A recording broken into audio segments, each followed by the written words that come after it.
Welcome to another edition of Mini Me Crafts. Today we're going to make our wire ornaments. We've got the red one with the jingle bell, and then we have the Christmas tree, which we're going to do first, and then we have the bird's nest. And they all come in their individual packaging, so I would just open one at a time. That way you won't lose anything. Let's start with our Christmas tree. So it's going to have the split ring on it already, and it's going to come with a ribbon that's going to be for hanging, and it also has the star on it already. And so what you'll do with your Christmas tree, basically with all of these, is each layer you're just going to gently pull. The Christmas tree you can actually pull by the star because it's strong enough to do that. But you want to kind of pull each layer at a time, because if you just pull it all at once, you're liable to get, you know, different size gaps. And you can really make as tall a Christmas tree or as short a Christmas tree as you want. Now, it doesn't really have to stand up straight because it's going to be hanging on the tree, but you can also do that to kind of see, all right, how does it look? Is it flopping over one side, or the coil shorter on one side than the other? And there you go. Then just take your ribbon and feed it through your split ring. And there's a couple different ways to tie, so I'll do one on this one, and then I'll do some different ones on the others.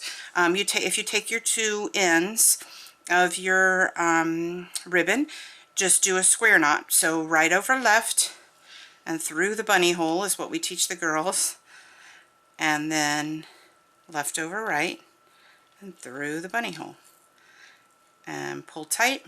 And you could trim your ends as you like. You could even trim the ribbon before you tie if you want to, if you want a shorter ribbon. And there you go.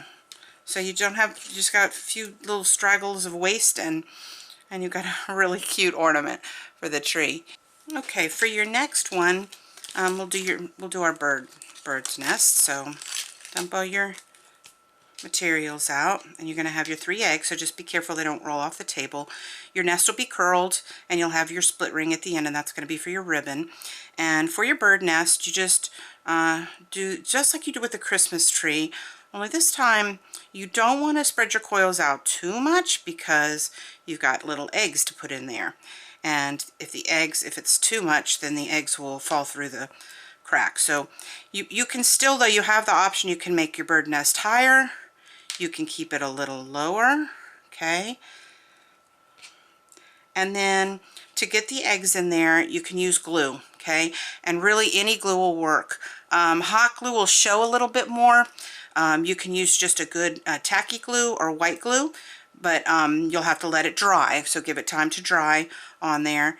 And or E6000 works too, but any sort of tacky glue, or probably even Elmer's glue, would work to get those in there.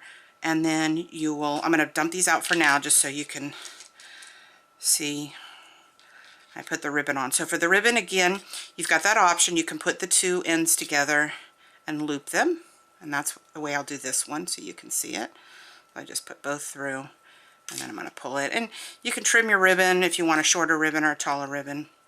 And there you go. So you'll have your eggs. Now, I mean, it doesn't really matter, but I'd probably put on my ribbon first, and then put your eggs and glue in there, and just leave it set to dry like that. Okay, so there's your bird's nest. And then last is your jingle bell.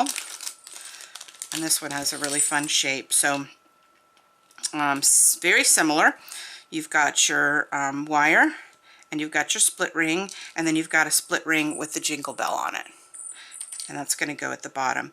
So your first split ring helps to have fingernails with split rings, but you can just open it with a fingernail and put it on one end. And it doesn't matter what side you put it on, because they're both the same.